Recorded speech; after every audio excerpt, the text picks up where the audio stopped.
What we're alleging is that gain-of-function research was going on in that lab, and NIH funded it. That you is can't not get away from it. It meets your definition, and you are obfuscating the truth. I'm not obfuscating the truth. You're the one. I'm not obfuscating the truth. You're the one. I'm not obfuscating the truth. You're the one. They had always been looking for Fauci's original phone, or not original, but phones and devices he used while he was Fauci back in Trump one during COVID.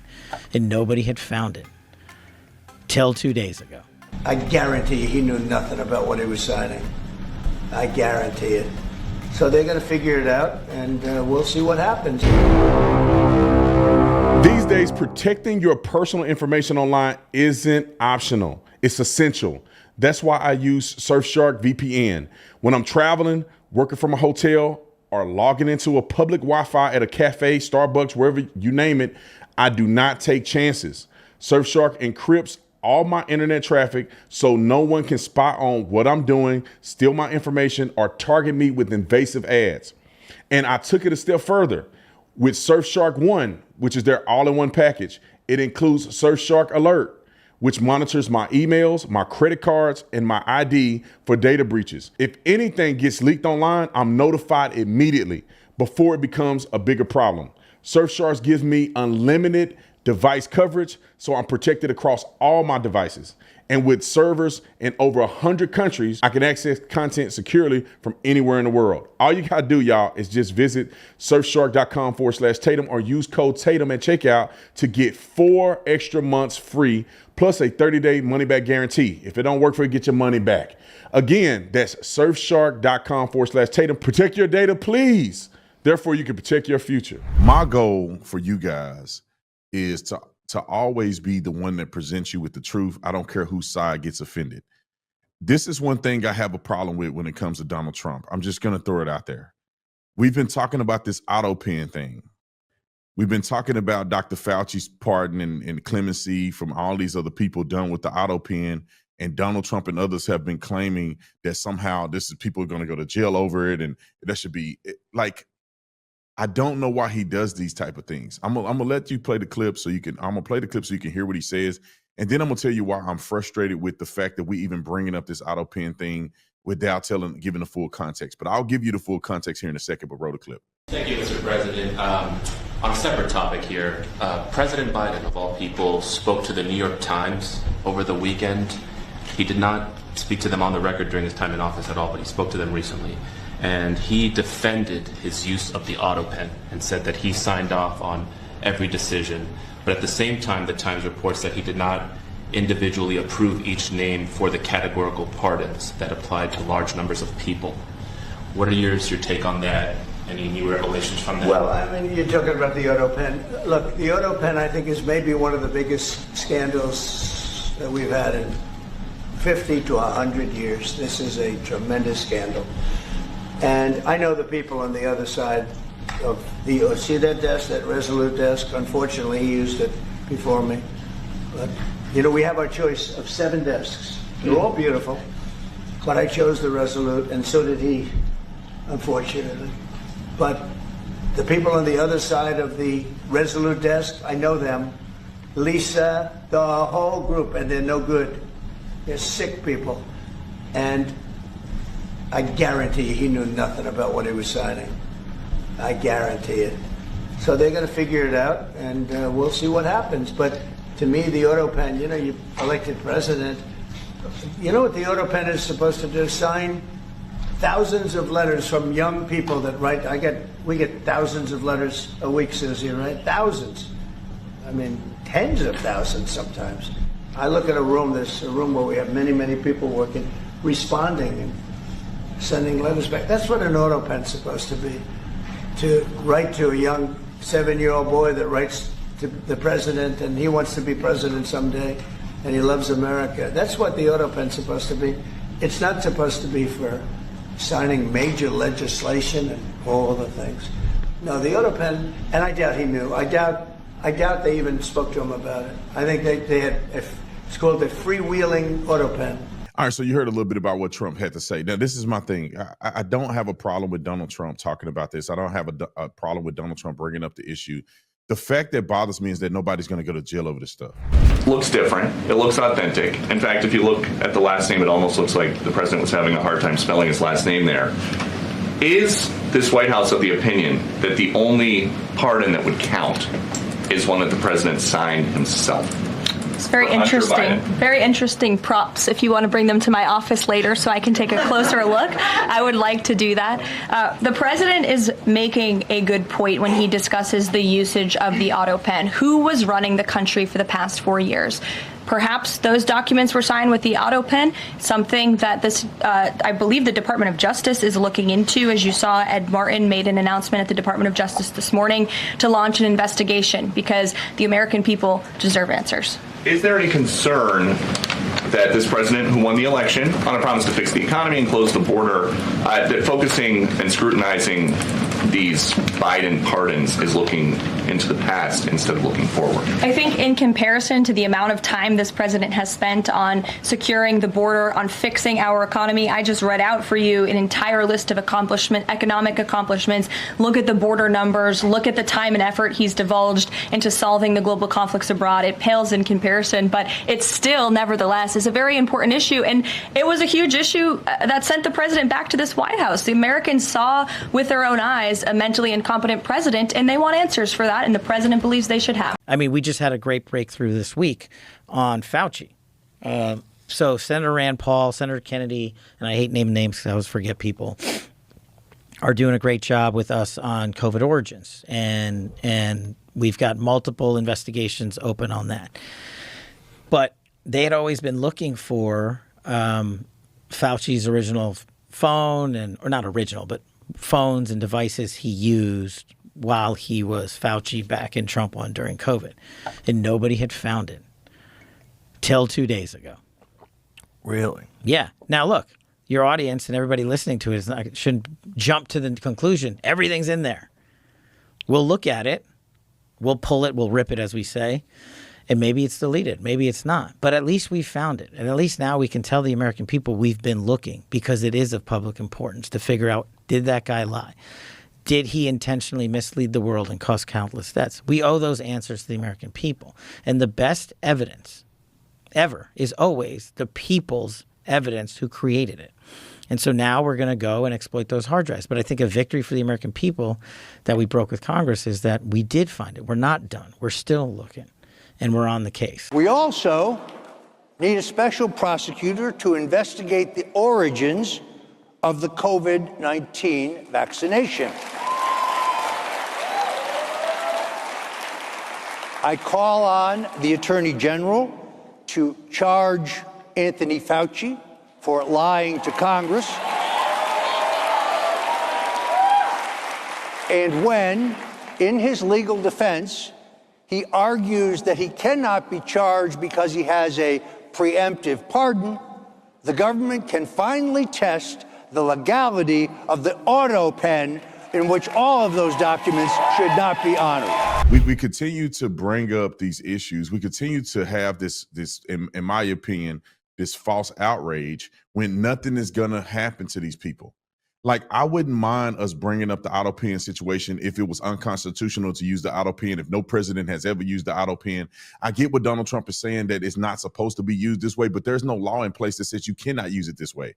It has been done in the past. It's been done multiple times. And unless we can unequivocally prove that Joe Biden had no idea about how these things transpired, or that pardons were given out on his behalf, you have to prove that he had no idea of it, which he goes on record to say he knew. There's impossible to prove that he didn't know.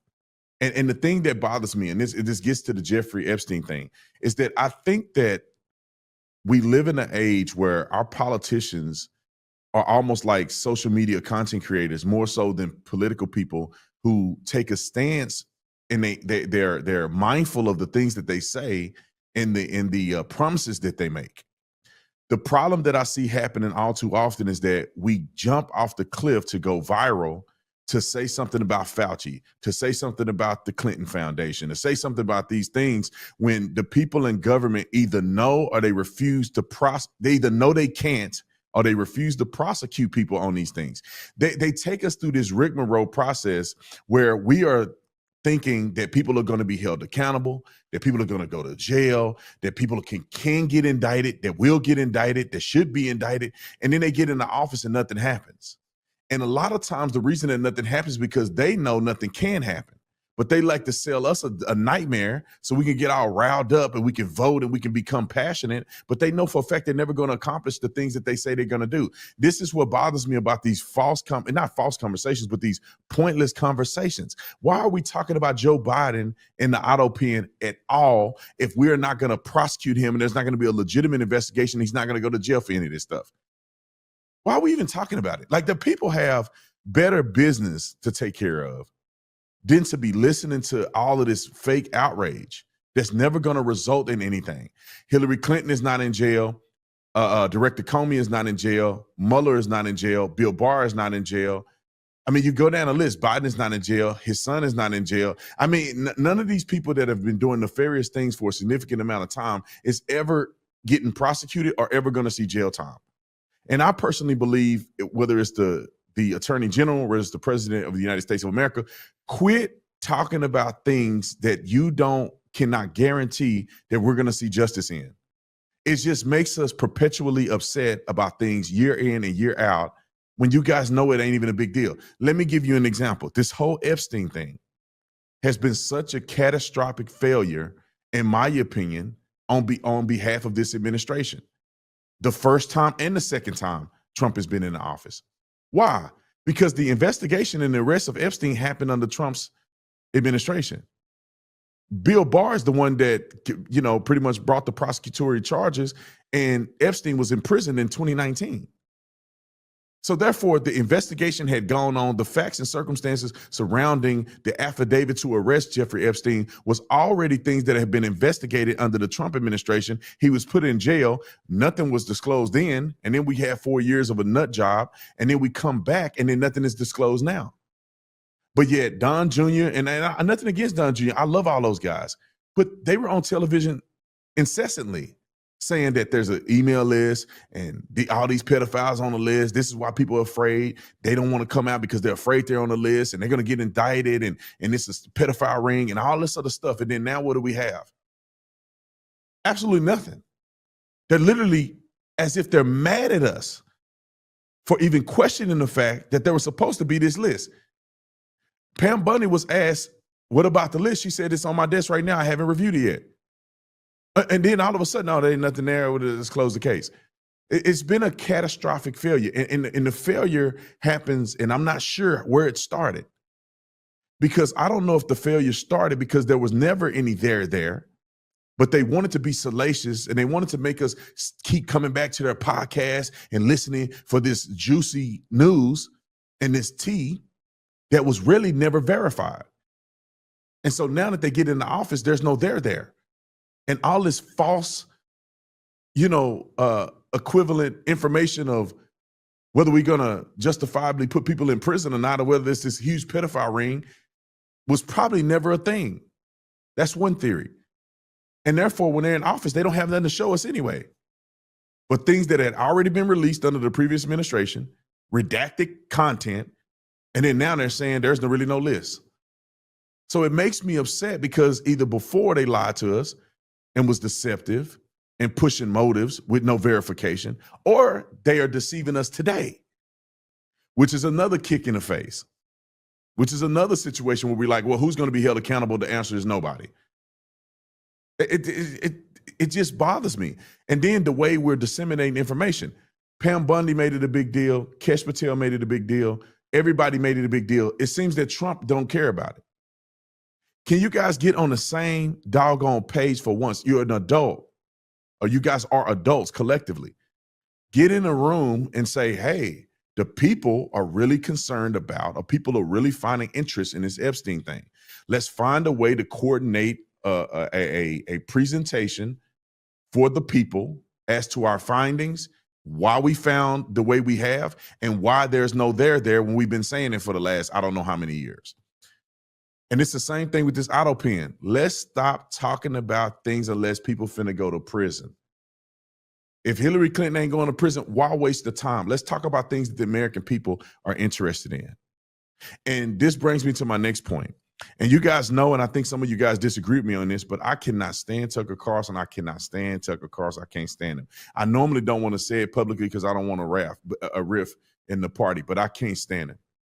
He was at Turning Point USA, and he brought up the fact that he believes that, and I know why he believes that Epstein was a part of Mossad.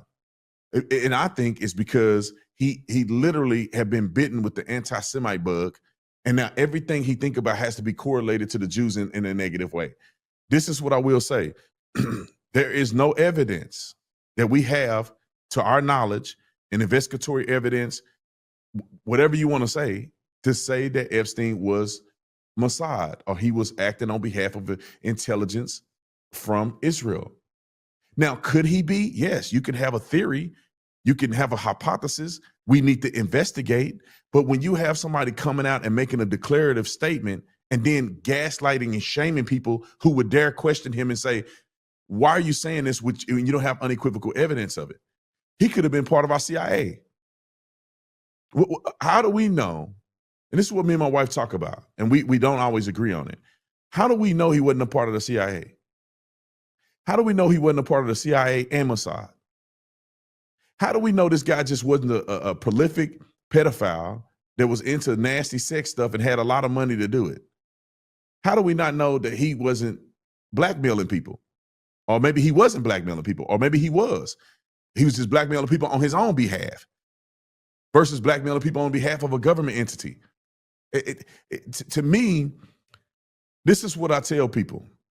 When it comes to this whole Jeffrey Epstein thing, none of us really know the truth. And I see people out here saying, I no longer support Trump. I no longer support because of this Epstein thing. Just know that you are making a decision to no longer support a president for things that you have no idea about in the first place. There has never been any concrete evidence, and that I know of, that Jeffrey Epstein was working for a foreign government and that he used it to blackmail people. And I don't think that there's ever been any unequivocal evidence of that. So I'm not mad at Donald Trump for the stance that he took. I didn't vote for Trump to do everything that I want him to do. I voted for him to do the things that he campaigned on. But if he has to pivot to do what's right for America, I voted for his acumen and his ability to act right or righteously on behalf of the American people. Therefore, that if the Epstein file came out and they said they were going to release it, if he doesn't release it for a reason that he believes is in the best interest of America, I'm okay with that. I just want them to be honest with us. I'm not going to not show up to the midterm because of a Jeffrey Epstein thing. Jeffrey Epstein, whether he a pedophile or not, whether people were involved or not, have probably zero to do with the taxes, the economy, tariffs, illegal aliens, the future of America, getting rid of DEI, getting rid of propaganda, the LGBTQ AARP, a terrorist group, all these other things that they're doing in our country that are making us go downhill fast. Those things are more important than whether Epstein was a pedophile and whether he was prolifically involved with 2 or 3 or 15 people. I think that we should know that if it's available, but that shouldn't be the way a determining factor in how you vote. All right. I didn't say enough about enough.